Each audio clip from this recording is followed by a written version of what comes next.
It is generally assumed that what we were taught in the 15,000-hour public school indoctrination program regarding history is factual.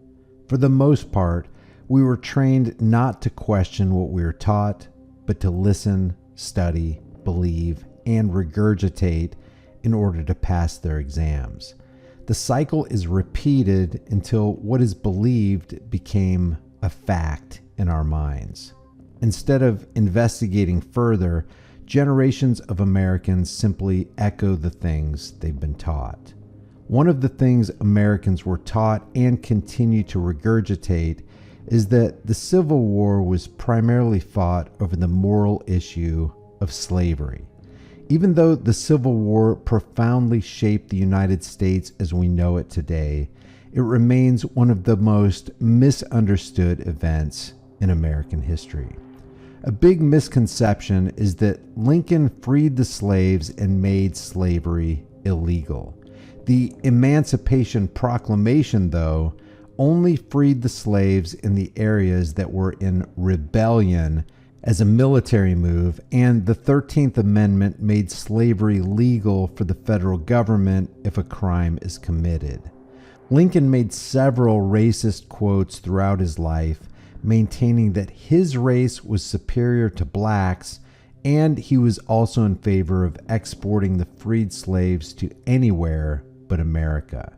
As you'll see in a couple minutes from a letter dated August 16, 1864, 8 months before the end of the war, the sole purpose of the war, at least in Lincoln's mind, was not the abolition of slavery, but the abolition of the idea of secession and the forceful reunification of the states at all costs. On November 6, 1860, Abraham Lincoln was elected the 16th President of the United States. Shortly after the election, South Carolina seceded from the Union of the States on December 20th, 1860. This action brought into question if the existing forts in South Carolina would be state or federal property. As a precaution, Major Robert Anderson of the Union Army abandoned Fort Moultrie on the shores of Charleston and took up a defense of Fort Sumter. The Union attempted to resupply Fort Sumter on January 9, 1861 with the ship Star of the West, but was fired upon by the cadets at the Citadel and returned unsuccessfully. This prompted Mississippi, Florida, Alabama, Georgia, Louisiana, and Texas to secede within the following 3 weeks, and the Confederate States of America was formed. South Carolina repeatedly called for Fort Sumter to be evacuated, and Jefferson Davis sent delegates to Washington to offer to pay for the federal property on southern lands, pay for the southern part of the national debt, which was approximately $75 million at the time, and negotiate a peaceful end. President Lincoln would not accept this because he was determined to not recognize secession as legal or that the Confederate States of America was a legitimate government. He wanted to exercise his power and federal authority over all the states. Throughout the war, he viewed them as rebellious insurgents, but never as a foreign country. Lincoln claimed that there was no right to secession, even though the U.S. was founded on a secessionist document known as the Declaration of Independence. James Madison and Thomas Jefferson authored resolutions for Kentucky and Virginia in 1798 that clearly support the founding philosophy of a state's sovereignty over the federal government. Lincoln himself stated on January 12, 1848, while criticizing President Polk over the way he was orchestrating the Mexican War, quote, "Any people anywhere being inclined and having the power have the right to rise up and shake off the existing government and form a new one that suits them better. This is a most valuable, a most sacred right, a right which we hope and believe is to liberate the world. Nor is this right confined to cases in which the whole people of an existing government may choose to exercise it.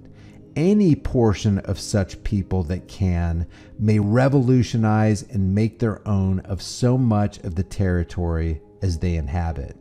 Lincoln knew he could not gain the Northern American public support for a war with the South if the North appeared as the aggressor. On March 4, 1861, President Lincoln delivered his inauguration speech and claimed that the North would not invade the South without provocation. Quote, "In doing this, there needs to be no bloodshed or violence, and there shall be none, unless it be forced upon the national authority. The power confided to me will be used to hold, occupy, and possess the property and places belonging to the government, and to collect the duties and imposts. But beyond what may be necessary for these objects, there will be no invasion. No using of force against or among the people anywhere. Where hostility to the United States in any interior locality shall be so great and so universal as to prevent competent resident citizens from holding the federal offices, there will be no attempt to force obnoxious strangers among the people for that object." Lincoln needed the provocation to come from the South at all costs so that the Confederacy would be blamed for the war. The false flag of Fort Sumter was set in motion. On April 4, 1861, Lincoln ordered a resupply expedition led by G.V. Fox to be sent to Fort Sumter. Then Lincoln notified Governor Pickens to expect an attempt will be made to supply Fort Sumter with provisions only, and that if such attempt be not resisted, no effort to throw in men, arms, or ammunition will be made without further notice, or in case of an attack upon the fort. Governor Pickens and General Beauregard made repeated demands to Major Anderson to surrender and abandon the fort before the resupply arrived, which he continued to refuse. The final demand came on April 11th, to which Anderson replied he would leave the fort by noon on April 15th unless he received orders from Lincoln or was resupplied. General Beauregard felt this response to be too conditional and unacceptable.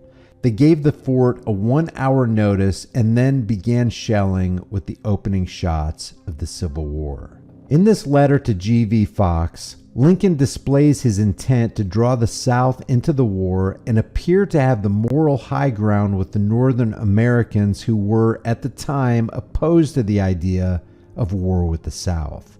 The plan obviously worked well, and the North was outraged by the bombardment of Fort Sumter.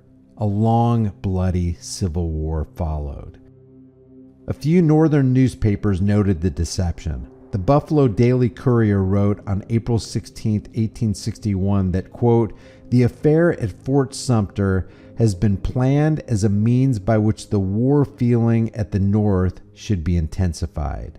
The Jersey City American Standard said, "This unarmed vessel is a mere decoy to draw the first fire from the people of the South, which act by the predetermination of the government is to be the pretext for letting loose the horrors of war."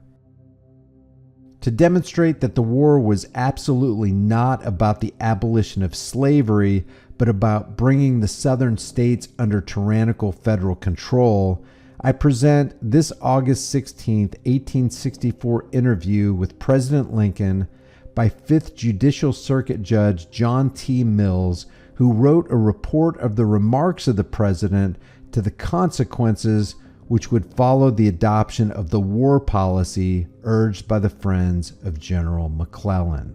Judge Mills was accompanied by ex-Governor Randall of Wisconsin, who introduced him to the president and whom he warmly thanks for his readiness to serve his friends from Wisconsin at the Capitol.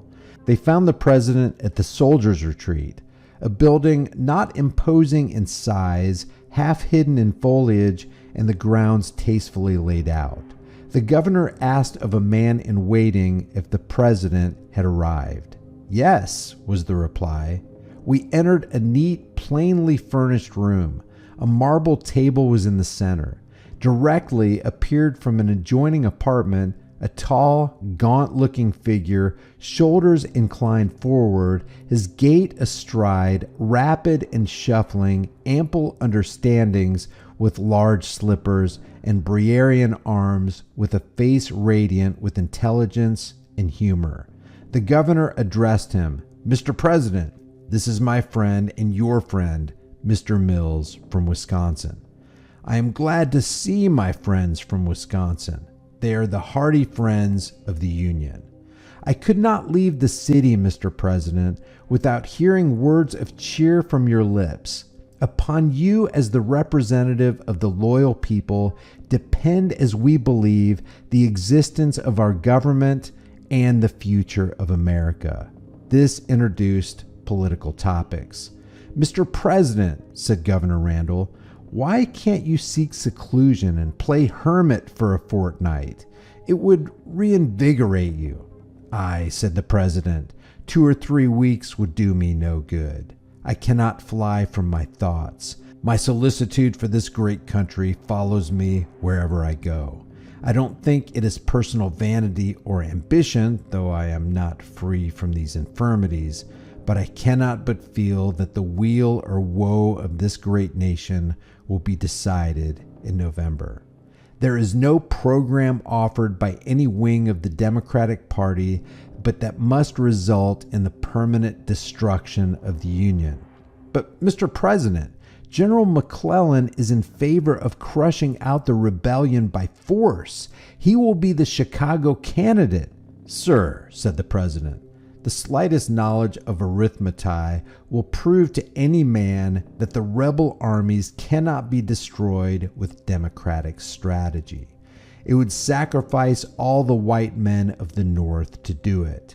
There are now in the service of the United States near 200,000 able-bodied colored men, most of them under arms, defending and acquiring Union territory.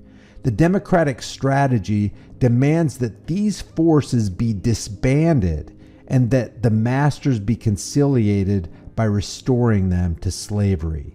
The black men who now assist Union prisoners to escape, they are to be converted into our enemies in the vain hope of gaining the goodwill of their masters. We shall have to fight 2 nations instead of 1. You cannot conciliate the South if you guarantee to them ultimate success. And the experience of the present war proves their success is inevitable if you fling the compulsory labor of millions of black men into their side of the scale. Will you give our enemies such military advantages as ensure success, and then depend on coaxing, flattery, and concession to get them back into the Union? Abandon all posts now garrisoned by black men, take 200,000 men from our side and put them in the battlefield or cornfield against us, and we would be compelled to abandon the war in 3 weeks. We have to hold territory in inclement and sticky places. Where are the Democrats to do this? It was a free fight, and the field was open to the war Democrats to put down this rebellion by fighting against both master and slave long before the present policy was inaugurated. There have been men base enough to propose to me to return to slavery the black warriors of Port Hudson and Olustee, and thus win the respect of the masters they fought. Should I do so, I should deserve to be damned in time and eternity. Come what will, I will keep my faith with friend and foe. My enemies pretend I am now carrying on this war for the sole purpose of abolition. So long as I am president, it shall be carried on for the sole purpose of restoring the Union. But no human power can subdue this rebellion without the use of the emancipation policy and every other policy calculated to weaken the moral and physical forces of the rebellion. Freedom has given us 200,000 men raised on Southern soil. It will give us more yet.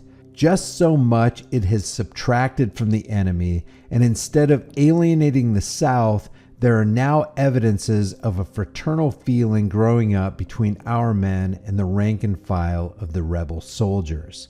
Let my enemies prove to the country that the destruction of slavery is not necessary to a restoration of the Union. I will abide the issue. So, in Lincoln's own words, he used the destruction of slavery and the Emancipation Proclamation merely as a cover story and as a strategy to bring the Southern states under his tyrannical subjugation. If you enjoy this video, subscribe to the channel, hit the bell notification icon, give it a thumbs up, share it with everybody you know. Don't forget to subscribe to my email list through my website, highimpactflix.com. That's highimpactflix.com. If you want to support the channel, grab a shirt, become a channel member, but more importantly, know what the truth is. Fight for your liberties, know what your rights are, and exercise those rights. If you don't exercise those rights, you will lose them. I'll see you in the next video.